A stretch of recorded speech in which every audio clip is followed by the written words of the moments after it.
Salut tout le monde, c'est Wairo. Donc aujourd'hui on se retrouve pour une nouvelle vidéo sur ma chaîne. Vous avez dû l'entendre, la musique de mon générique a changé. Aujourd'hui, je reviens vers vous pour un flash info.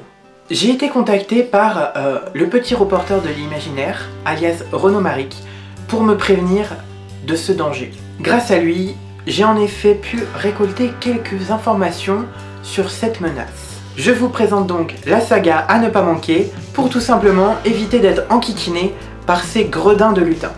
Donc la saga c'est Les lutins urbains donc de Renaud Maric aux éditions Petit Louis. Ces deux petits livres sont donc des romans jeunesse, donc destinés à un public assez jeune, donc on va dire entre 8 et 12 ans. Elle est composée donc de deux tomes qui sont donc l'attaque du Pizraptor et le dossier Bug le Gnome. Pour résumer un peu l'histoire donc de cette saga, les lutins vont réapparaître dans un univers futuriste donc qui s'appelle la Grosse Cité. Dans le premier tome, on retrouve Gustav Flickman, un policier du commissariat Adi Nike.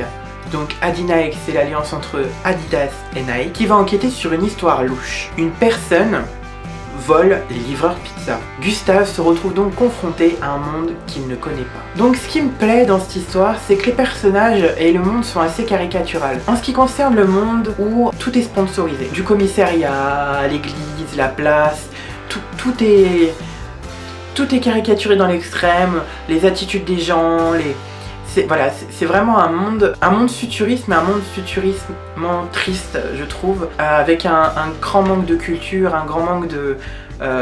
tout se passe à la télévision, tout fait un peu faux, factice, tout fait too much en fait. Ce monde futuriste est too much et j'adore ça, parce que ce monde est vraiment le dérivé de notre monde actuel, dans ses extrêmes. On se demande en fait si ce monde ne peut pas être celui-là dans le futur, parce que on se dit mais jusqu'à où la connerie humaine pourrait aller. Donc voilà, c'est abordé de façon très enfantin, donc c'est destiné aux enfants, donc je pense qu'il faut quand même avoir une certaine maturité pour comprendre ça, même si l'auteur, à travers un certain jeu de mots, un accompagnement que je vais vous expliquer un peu plus tard, peut amener l'enfant à voir ça, mais je trouve qu'il y a vraiment un fond, quelque chose de vraiment intéressant que je vous invite franchement à découvrir. Donc l'auteur joue énormément avec nous à travers donc des commentaires en bas de page, donc des psst qui nous émerveillent en fait. Donc au début c'est vrai que c'était un peu compliqué à se mettre dans l'histoire parce que on savait pas bien où il voulait aller, et puis surtout ça nous coupait un peu dans l'histoire. Nous on voulait...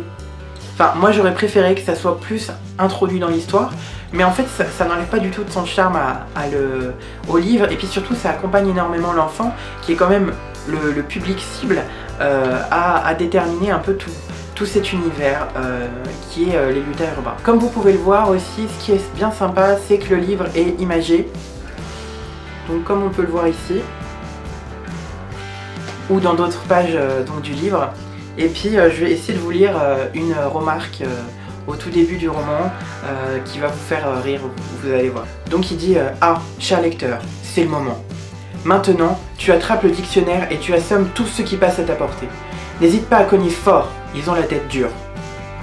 Allez, 10 points pour les gros, 5 points pour les moyens, et pour les petits, la félicitation du jury. Ça urge, hein, parce que Gustave, lui, il vient de tomber dans les pommes. Donc en fait voilà, là c'est une petite...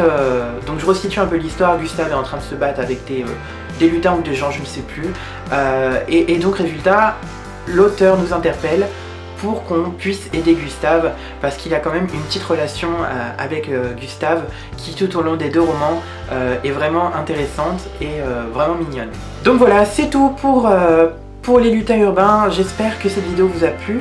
En tout cas, je tiens énormément à remercier donc Renaud Maric et les éditions Petit Louis d'avoir pu me permettre donc de lire ces deux livres. En tout cas, je vous fais à tous de gros bisous. J'espère que ce nouveau lieu de tournage vous plaît. Et puis je vous dis à très vite pour de prochaines aventures. Allez, salut!